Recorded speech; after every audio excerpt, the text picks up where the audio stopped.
इटावा पत्नी के शव को जलाकर पुलिस को गुमराह करने वाले एक अभियुक्त को इटावा पुलिस द्वारा किया गया गिरफ्तार। आपसी कलह के चलते पत्नी ने कर ली आत्महत्या। थाना बैतपुरा क्षेत्रांगत मिला था अज्ञात मानव का शव जला हुआ। 72 घंटे के अंतर्गत इटावा पुलिस द्वारा घटना का किया गया पर्दाफाश। पकड़े गए अभियुक्त से पुलिस टीम ने पूछताछ की तो उसके द्वारा बताया गया कि उसकी पत्नी कमरा बनवाने को लेकर कलह करती रहती थी, जिस कारण दोनों में विवाद होता रहता था।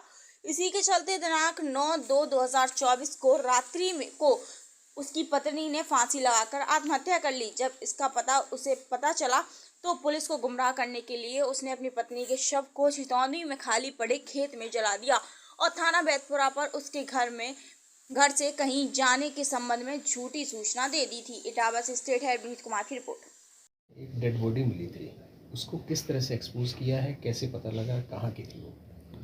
देखिए, छितौनी गांव पड़ता है बैतपुरा में। 8-9 की रात में एक घटना हुई थी जिसमें एक डेड बॉडी को जला दिया गया था। पूरी तरह से डेड बॉडी जल गई थी और उसमें यह पता नहीं चल पा रहा था कि स्त्री का है या पुरुष का है। तो इस संबंध में पुलिस की जो टीम लगी हुई थी, बैतपुरा की टीम लगी थी, थानाध्यक्ष समित चौधरी, CO सैफई और सर्विलांस और SOG की टीम इसमें लगाई गई थी मेरे द्वारा। इसमें बराबर भ्रमणशील थी और सूचनाएं एकत्रित कर रही थी। इसी दौरान एक व्यक्ति द्वारा थाने में सूचना दी जाती है कि मेरी पत्नी मिसिंग है, जिसके संबंध में जब कड़ाई से पुलिस पूछताछ करती है, व्यक्ति का नाम जितेंद्र उर्फ बबलू रहता है।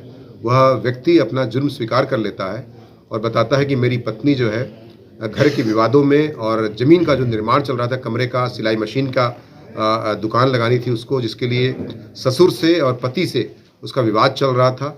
जिस विवाद के चलते उस औरत ने जो है आत्महत्या कर लिया था। जैसा कि उसका बेटा जो कि मृतका का पुत्र है 12 साल का, उसने भी स्वीकार किया है, उससे भी पूछताछ की गई है। उनके दोनों बच्चों, जो दूसरा बच्चा है, उससे भी पूछताछ की गई है।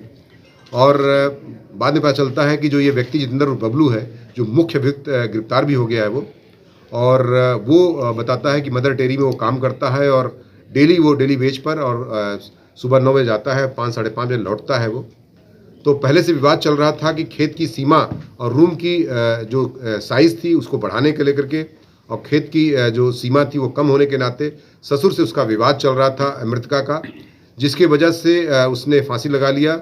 और फांसी लगाने के बाद जब बच्चे ने जाग करके देखा कि मेरी माँ लटकी हुई है, तो बच्चे ने जैसा कि उसने अपने बयान में स्वीकार भी किया है, अपने पापा को जगाया। तो पिता ने अपने 2 किलोमीटर दूर रहने वाले अपने ससुर को, जो मूल गांव में रहते हैं, उनको बुला के लाए और दोनों पिता पुत्र मिल करके उस बॉडी को उतार करके छितौनी गांव में उसको ले जा करके डीजल से उसको उन्होंने जला दिया तथा उसमें जो भी उसके उपले थे या जो भी और घास फूस थी, उसमें सामग्री का उपयोग किया उसमें, और उपयोग करने के बाद उसमें जो है आग लगा के उसे जला दिया था। रात में 2 बजे के आसपास की ये पूरी घटना थी। उन्होंने सिर्फ 5-7 मिनट वहाँ रुके आग लगाने के बाद। उसके बाद पुलिस जो बॉडी को अपने कब्जे में लेकर के उसका पंचायतनामा पोस्टमार्टम के बाद विधिक कार्रवाई कर रही है। उसमें DNA प्रिंटिंग भी बच्चे के माध्यम से कराई जा रही है, ताकि यह भी साबित किया सके कि उसकी माँ है ये। बाकी इसमें अभियोग में मुलजिम, जो मूल मुलजिम है, उसको गिरफ्तार कर लिया गया है। मुन्ना लाल जो उसका ससुर है, उसको शीघ्र ही गिरफ्तार कर लिया जाएगा। इसमें जितेंद्र उर्फ बबलू को, जो उसका पति है, उसे गिरफ्तार कर लिया है। उसने जुर्म भी कबूल कर लिया है तथा विधिक कार्रवाई करते हुए इटावा पुलिस द्वारा जेल भेजने की कार्रवाई की जा रही है। महिला ने सुसाइड की थी, उसके बाद बॉडी क्यों जलाई, क्या कारण रहा? ये देखिए, वो जैसा कि वो स्वीकार कर रहा है, उसका बेटा भी स्वीकार कर रहा है कि जो महिला थी, जब उसकी डेड बॉडी उसने देखी तो दोनों काफ़ी घबरा गए थे, और घबराहट में ये अपराध छुपाने के लिए या डेड बॉडी को छुपाने के लिए कि इसका जल्दी से इसका अंतिम संस्कार कर दिया जाए, ताकि पुलिस हमें ना पकड़ सके। जैसा उसने कहा कि सर, पुलिस के डर से हमने इस तरह से कर दिया था ताकि हम फंस ना सकें।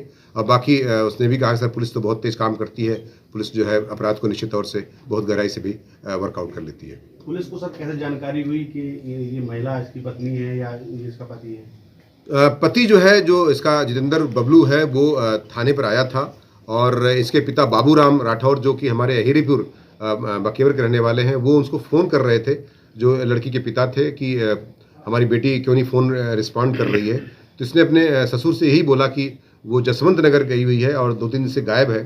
तो जब उसने दबाव देखा तो थाने पे स्वयं सूचना देने आया कि मेरी पत्नी नहीं मिल रही है। तो पुलिस को शक हुआ उसके आधार पर, और उसके आधार पर उससे पूछताछ जब कड़ाई से की जाती है, उसके बेटे से जब बात की जाती है, तो पूरे राज का फांस हो जाता है।